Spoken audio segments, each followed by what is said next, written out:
Você já percebeu que a folha de uma árvore não sobrevive fora do galho? E que um membro do corpo, se for amputado, também não sobrevive?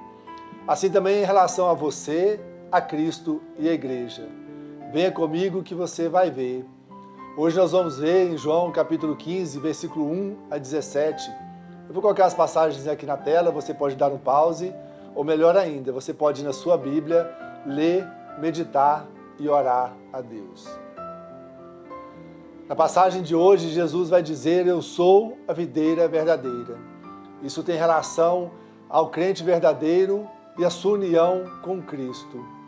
Ele afirma que todo ramo que está nele, mas não dá fruto, o Pai corta. Quem tem planta em casa aí vai saber muito bem que cortar é aquilo que nós devemos fazer com os ramos que estão mortos. Na agricultura, nenhum ramo sobrevive fora do tronco, porque a videira é aquilo que dá a vida, que fornece alimento.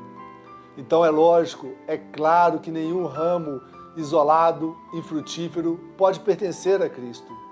Todo ramo que acha que está em Cristo não pode ficar sem dar frutos. Pelo contrário, os ramos que verdadeiramente pertencem a Cristo, que extraem de Jesus a sua nutrição, não só darão frutos, mas quando cuidados e podados, darão mais frutos ainda. E a Bíblia, ela é a principal ferramenta, o principal instrumento que Deus, o grande agricultor, vai usar para nos podar, nós, os ramos. Naquilo que outrora nós já fomos feridos, mas que fomos podados e tratados com amor e assim curados, são nessas coisas que Deus pode nos usar para curarmos outras pessoas. Por exemplo, eu e minha esposa, nós já tivemos 10 abortos, mas nós tivemos 2 filhos. Então, onde nós somos curados, agora nós podemos ser usados por Deus para curar outros casais que estão passando por situações semelhantes. Deus pode transformar nossos choros e as nossas dores de ontem em bênçãos hoje, em bênçãos e alegrias amanhã. Creiam nisso. E essa metáfora da videira verdadeira, ela é perfeita, porque somente quando a seiva flui livremente da árvore é que os ramos podem dar frutos, os frutos podem aparecer. Então é claro, é óbvio que somente quando o nosso relacionamento espiritual com Cristo estiver saudável, intacto e fluindo livremente, sem barreiras, seja através do amor, da oração, da comunhão, da obediência, é que assim estaremos igualmente saudáveis, vigorosos e podemos ser produtivos para o reino de Deus. Mas Jesus vai dar um alerta pesado aqui. Ele vai dizer que se alguém não permanecer nele, será como o ramo que é jogado fora e seca. São apanhados, jogados ao fogo e queimados. Isso quer dizer que aqueles que estão frios ou até mesmo mornos em relação a Jesus estão demonstrando que não têm uma união vital com Ele. Ou seja, não tem aquela historinha do mundo de ficar em cima do muro, de ficar neutro. Não. Em cima do muro é do diabo, porque Jesus mesmo disse que quem não ajunta, espalha. Quem não é por Ele, é contra Ele. Quem o negar aqui diante dos homens e negar a sua palavra, Ele também o negará diante do Pai. Muita atenção nisso aqui. Então ele vai continuar dizendo: meu Pai é glorificado pelo fato de vocês darem muito fruto, e assim vocês serão meus discípulos. Ou seja, a evidência da união com Cristo é a presença do fruto. Mas que fruto, Álvaro? Não se preocupem, porque fruto aqui não é simplesmente uma meta numérica. Fruto é sim uma vida marcada pela oração, pelo amor e pela comunhão com Deus e com o Espírito Santo. E também é o amor ao próximo, que são os 2 grandes, maiores mandamentos. Fruto também é a leitura diária da palavra de Deus, mas principalmente é o fruto presente lá em Gálatas 5, 22, 23, que é o amor, a alegria, paz, paciência, amabilidade, bondade, fidelidade, mansidão e domínio próprio. Estive em minha cidade natal, lá em João Molevade, visitando meu pai e meus irmãos. Caminhando pela rua da nossa infância, encontrei uma senhora que, quando eu era criança, chamava de Dona Efigênia. mas que de 22 anos para cá eu tenho a alegria e o privilégio de chamá-la de Irmã Efigênia.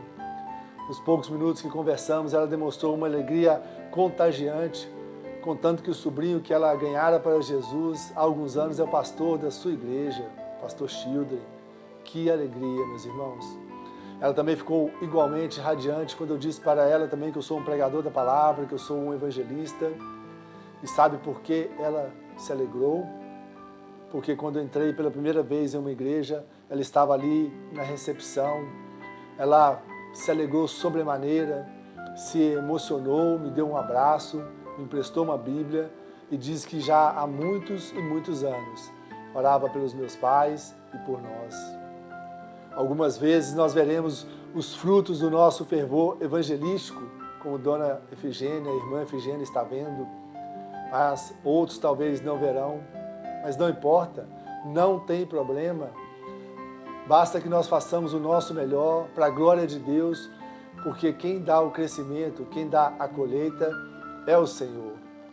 Minhas redes sociais têm em torno de 10 mil pessoas que me acompanham diariamente, ouvindo ou lendo mensagens da palavra de Deus. Eu não fico contando, mas muitas vezes recebo depoimentos que me alegram e me encorajam a prosseguir. Para mim não importa a quantidade, importa que eu obedeça, que eu faça o melhor para a glória de Deus, não para a minha. A conversão, ela é parte de Deus e parte do Espírito Santo. A minha é pregar, e é o que eu faço com muita alegria, dia a dia. Amém? Então, a partir do verso 9, agora Jesus vai dar uma grande ênfase no amor. Ele está demonstrando a relação que existe entre o amor e a obediência a Ele. A prova da obediência é o amor. E Ele mesmo é o exemplo perfeito deste amor e de obediência em relação ao Pai. Jesus ama o Pai, Jesus nos ama, por isso Ele obedece ao Pai. O mandamento dele é este: amem uns aos outros, permaneçam no meu amor. E que amor é este? Que amor incondicional, que amor sacrificial. Jesus nos amou de tal maneira que Ele deixou a sua glória, a glória como do unigênito do Pai. Ele se encarnou, fez homem como nós, exceto no pecado.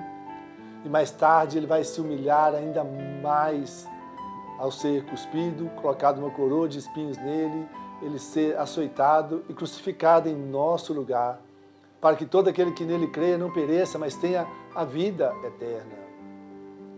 No versículo 16, ele vai dizer: vocês não me escolheram, mas eu vos escolhi. E por que Jesus te escolheu, meu irmão? É para você ir dar fruto, fruto que permaneça, a fim de que o Pai lhe conceda tudo o que pedir no nome de Jesus. O que Deus quer de nós é fertilidade espiritual e não esterilidade. Deus ordena que alcancemos os perdidos e que haja frutos na vida deles e na nossa vida e que estes frutos permaneçam até a volta do nosso Senhor Jesus Cristo. E lembre-se que a grande característica do nosso amor e do nosso serviço cristão é que ele tem um significado para toda a eternidade, é para a vida eterna. Oh, glória, meus amados! Então vamos ver aqui algumas aplicações para nós. Jesus ama os excluídos, Ele ama os fracos e os marginalizados, como também Ele ama os ricos, os famosos e os fortes. Na verdade mesmo, Jesus ama a todos e Ele une a todos, de fariseus importantes como Nicodemos e José de Arimateia, a prostitutas, a pobres, escravos, pecadores, publicanos e cobradores de impostos. Jesus chama a todos: venham como vocês estão, venham agora.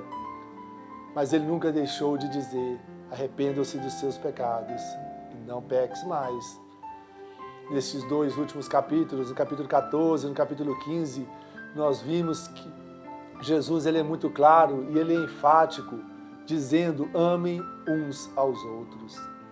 E amar quem nos ama era até para ser fácil, mas por causa deste mundo caído, deste mundo cético, egocêntrico e por causa do progressismo, não é tão fácil assim, não é mesmo?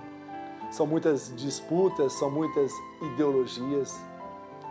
Agora imaginem que Jesus chegou a dizer para você: amem até mesmo seus inimigos e ore por aqueles que te perseguem. Aí complicou mais ainda, não é? Não tem mas ou se, é simplesmente amem uns aos outros. Quando alguém tem comunhão com Deus e com Jesus Cristo, isso se reflete na sua vida diária, no amor e na comunhão com as pessoas. Essa comunhão aparece a primeira vez no Novo Testamento, em Atos, no capítulo 2, versículo 42 a 47. Dê uma lida aí na sua Bíblia. O evangelista Lucas, ele vai narrar com detalhes como era a vida cristã e como ela era compartilhada ali com os primeiros crentes em Jerusalém. A relação social, a relação fraternal e de amor entre eles era assustadoramente diferente de como vemos hoje em dia. Não é cada um ficar em sua casa, no seu quarto, no seu quadrado, no seu smartphone, na sua Smart TV ou no seu Instagram. Cuidado com o seu comodismo, cuidado com o seu isolamento. Deus não se agrada disso. Deus quer que a gente se reúna, bora tomar um café, almoçar, até assistir um filme juntos. Vamos contar histórias da nossa infância, como uns cresceram no lar cristão, como outros Deus foi transformando pouco a pouco, como o meu caso. É tipo Atos 2 mesmo, é com muita comunhão, é partilha do alimento, faça uma doação de cesta básica, é refeição, almoço, jantar, um café, tudo com alegria e sinceridade, com louvor e oração a Deus, muito louvor e muita oração e simpatia.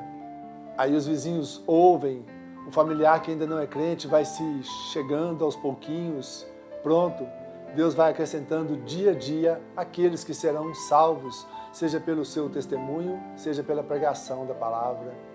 Aí os bancos das igrejas que estão esvaziando começam a ser preenchidos novamente, vidas serão impactadas, vidas serão transformadas e serão salvas para a glória de Deus.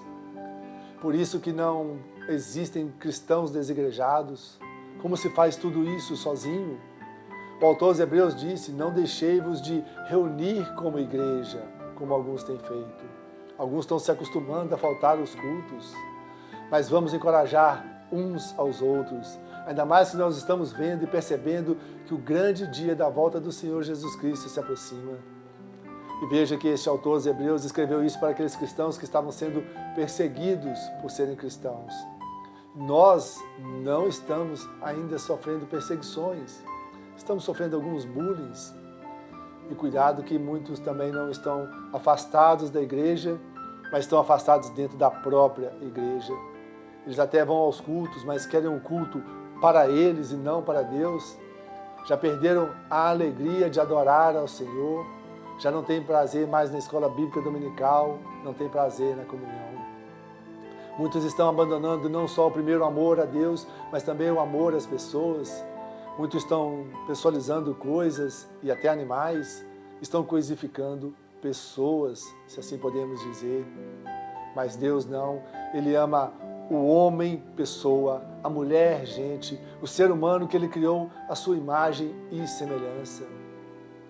Então, eis aí, meus amados, o amor que eu prego aqui para vocês hoje, o amor de Deus e de Jesus para conosco, e o amor que nós devemos ter uns pelos outros, que devemos ter pelas pessoas perdidas no mundo lá fora.